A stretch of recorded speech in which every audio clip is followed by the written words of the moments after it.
نگراں وزیر اعظم انوار الحق کاکڑ نے کہا ہے کہ ان کے پاس ابھی تک ایسی کوئی معلومات نہیں ہیں کہ بانی پی ٹی آئی ذاتی طور پر 9 مئی کے واقعات میں ملوث ہیں۔ جنیس کے پروگرام ایک دن جیو کے ساتھ میں انٹرویو دیتے ہوئے نگراں وزیر اعظم انوار الحق کاکڑ نے کہا کہ حکومت کس کی بنے گی یہ فیصلہ عوام کو کرنا ہے۔ حکومت کسی کی بھی بنے، نگراں حکومت کے پاس اسے اقتدار منتقل کرنے کے سوا کوئی آپشن نہیں۔ کیا عمران خان ذاتی طور پر 9 مئی کے واقعے میں ملوث ہیں؟ ابھی تک میرے پاس کوئی اسپیسیفک ایسی انفارمیشن نہیں آئی ہے جس کے متعلق میں یہ رائے قائم کر سکوں۔ میں سمجھتا ہوں کہ یہ ایک جوڈیشل پروسیس ہے۔ انٹیلیجنس رپورٹس آتی ہیں، مختلف ہوتی ہیں، ڈائیورسیفائڈ ہوتی ہیں، ایٹ ٹائمز کنفلکٹنگ ہوتی ہیں۔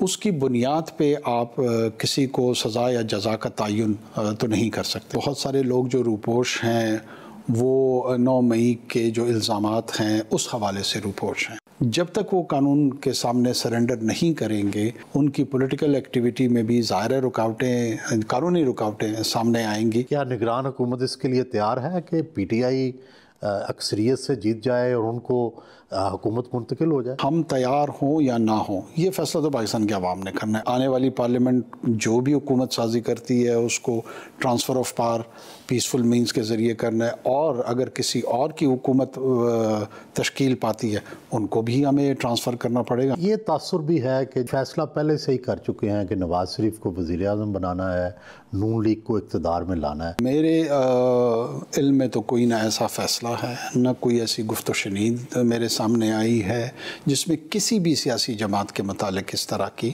رائے کا اظہار کیا گیا ہو۔ جمعیت علماء اسلام کے امیر مولانا فضل الرحمان نے سینٹ سے منظور الیکشن ملتوی کرنے کی قرارداد کی حمایت کر دی۔ جیو نیوز کے پروگرام جرگہ میں گفتگو کرتے ہوئے مولانا فضل الرحمان نے کہا کہ اگر ماحول کی بہتری کے لیے انتخابات ملتوی ہو جائیں تو آسمان نہیں گر پڑے گا۔ مولانا فضل الرحمان کا یہ بھی کہنا تھا کہ سینٹ سے منظور قرارداد ان کے موقف کی تائید ہے۔ الیکشن چاہیے، لیکن الیکشن کے لیے الیکشن کا ماحول بھی چاہیے۔ 2008 میں اور 2013 میں صورتحال اس سے زیادہ بدتر نہیں تھی۔ نہیں تو ہم کمپین چلا رہے تھے نا اس وقت، میں جلسے میں جا رہا تھا نا۔ اچھا، آج میں نہیں جا سکتا جی۔ پھر آپ سینٹ سے پاس ہونے والے قرارداد کی حمایت کرتے ہیں؟ میرے خیال میں تو ہمارے موقف کے مطابق آیا ہے، اور ایک ادارے نے پاس کیا ہے، کوئی میرا جبر تو نہیں تھا، مجھے تو پتہ بھی نہیں تھا۔ ایک ممبر نے وہاں پیش کیا اور وہ قبول ہو گیا۔ ماحول کی بہتری کے لیے کوئی التوا ہوتا ہے تو آسمان نہیں گرے گا۔ مجھے اس قابل بنایا جائے کہ میں ووٹر کے پاس جا کر ان سے ووٹ مانگ سکتا۔ میں الیکشن سے نہیں بھاگ رہا ہوں جی، الیکشن میں آج بھی کرنے کو تیار ہوں، کل بھی کرنے کو تیار ہوں، اور کسی کو میں ذاتی طور پر الیکشن سے باہر رکھنے کا حقدار بھی نہیں ہوں۔ پروگرام جرگہ میں مولانا فضل الرحمان کا تفصیلی انٹرویو دیکھیے اب سے 20 منٹ بعد رات 10 بجے جرگہ میں۔ اور خبروں کا سلسلہ آگے بڑھاتے ہیں۔ آپ کو بتاتے ہیں کہ پیپلز پارٹی کے سیکرٹری اطلاعات فیصل کریم کنڈی نے مولانا فضل الرحمان کے بیان پر رد عمل دیتے ہوئے کہا ہے کہ کچھ لوگ عوامی عدالت کے متوقع فیصلے سے خوفزدہ ہیں۔ قوم کو بہادر لیڈرشپ کی ضرورت ہے۔ بے نظیر بھٹو شہید نے بارودی سرنگوں پر چل کر انتخابی مہم چلائی تھی۔ پیپلز پارٹی نے 2008، 2013 اور 2018 کے انتخابات میں دہشت گردوں کا مقابلہ کیا تھا۔ فیصل کریم کنڈی نے کہا کہ پورے ملک میں انتخابات کا ماحول بن چکا، ملک کو سیاسی بحران سے نکالنے کا واحد راستہ عام انتخابات ہیں۔ چیئرمین پیپلز پارٹی بلاول بھٹو زرداری نے کہا ہے کہ لاہور کسی بزنس مین یا کھلاڑی کا نہیں بلکہ شہید ذوالفقار علی بھٹو کا ہے۔ لاہور میں کارنر میٹنگ سے خطاب میں بلاول بھٹو نے نون لیگ کو چیلنج کیا، کہا کہ وہ لاہور میں ان کا مقابلہ کریں گے، انہیں گھر میں گھس کر ماریں گے۔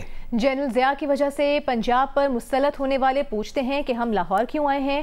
ہم الیکشن لڑنے کے لیے کسی اور کی طرف نہیں، عوام کی طرف دیکھ رہے ہیں۔